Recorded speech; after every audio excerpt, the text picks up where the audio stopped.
Indeed. All right. You can see a slideshow of their beautiful family.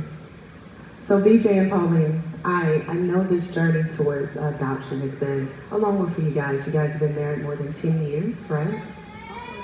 Almost 10 years. We'll be 10 in September. Awesome. And you are blessed with a beautiful baby boy that they can see.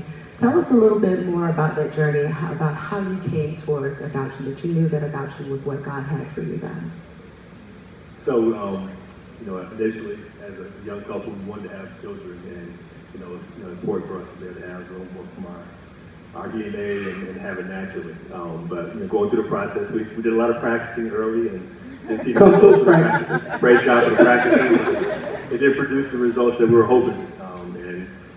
The struggle, when we found out, we went to the doctors, and went through the whole process of the fertility and things like that, and when they came back with the news that Pauline wasn't able to conceive, it was difficult. It's a really challenging thing especially for a woman to hear. Pauline can share more about that, but it was a really tough time, for our family, and because you dream about that, you dream about having kids and the natural way.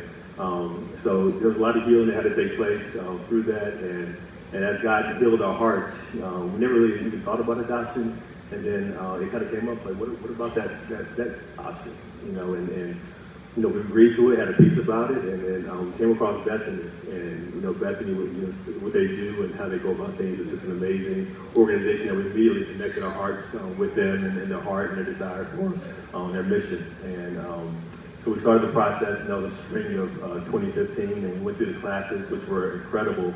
I feel like all parents should go through that training because it's just such an excellent way of preparing you to raise kids and all the different phases you go about that. And so we went through the classes, and we posted our, you make a profile book and kind of sharing them with your family and your desire, and kind of telling the story about yourself for prospective parents that are interested in putting their child up for adoption. And we were able to post our profile up in February 2016, and a couple of weeks later, which is actually, we found out pretty rare, we were selected to be an adoptive family.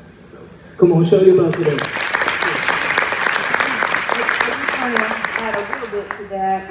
It's easier for him to say that, to describe our process than it is for me to describe that process, because with me being the one that was the one medically that hasn't been able to conceive, now we're looking at our family and we are full of smiles, but we had a lot of tears along the way as well. And we're fast forward now, but it was some years to actually go through this process. We did have a lot of practice, and practice was fun, but practice sometimes could be stressful too when you have the goal of wanting to have a baby and it doesn't happen right away. But letting go of our will and accepting God's will was the greater lesson that we learned through that whole process. Yeah, come on, show your love for the Johnson family. Absolutely. When we spoke earlier, it's one thing that you shared with me. You said you didn't feel less of a mother. Absolutely.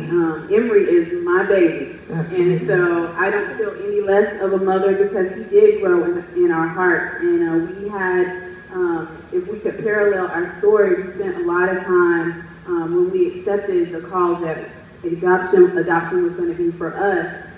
We would lay hands on my womb too and still pray for our baby just like any other mom in the audience would pray for their baby. And we prayed for that birth mother, that she was making good choices. We prayed for all the cells and the tissue and everything to be aligned, that our son would be healthy. And to know the process that the birth mom went through, that she was going to, she was in the adoption clinic.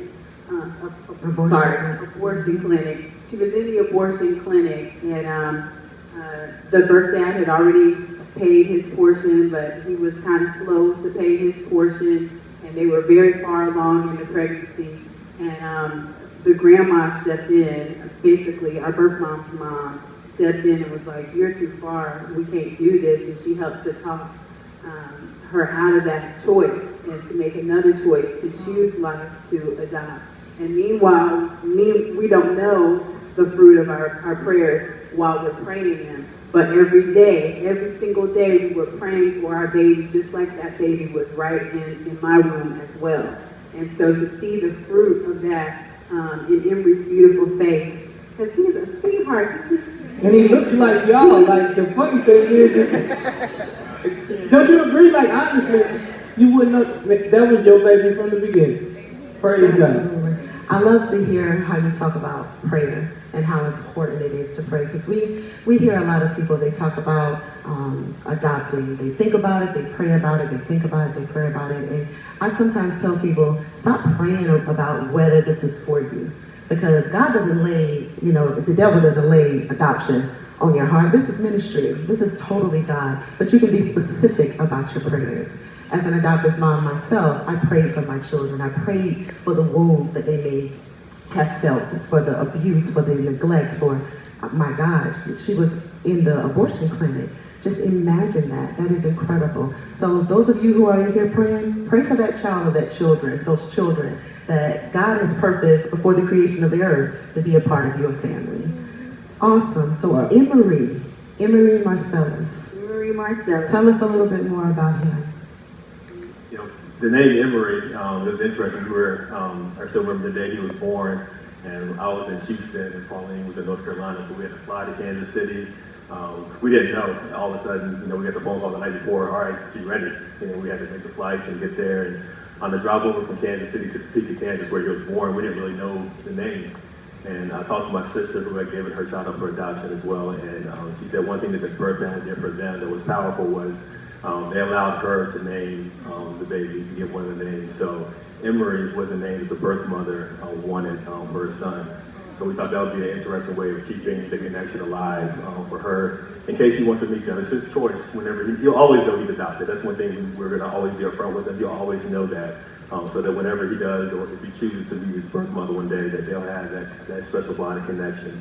So that's where the Emery comes from. And then Marcellus was Pauline's brother, who ended up passing away, when she was younger. So we're honoring, connecting our two families through that name. Wow. That's good. So what's amazing, like my mother, she named me Willie, right? My birth mother, she named me Willie, and when my forever father came, his name was Willie. So he already knew. He's like, oh, that boy is for me. Now, of course, he's a sharecropper, so his words were a little different. He's like, can I take my baby home today? Like, what we doing with the baby?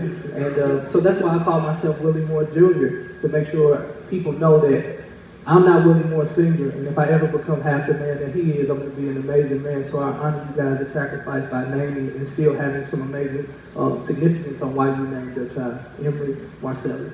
Yeah, thank you, guys. That's beautiful.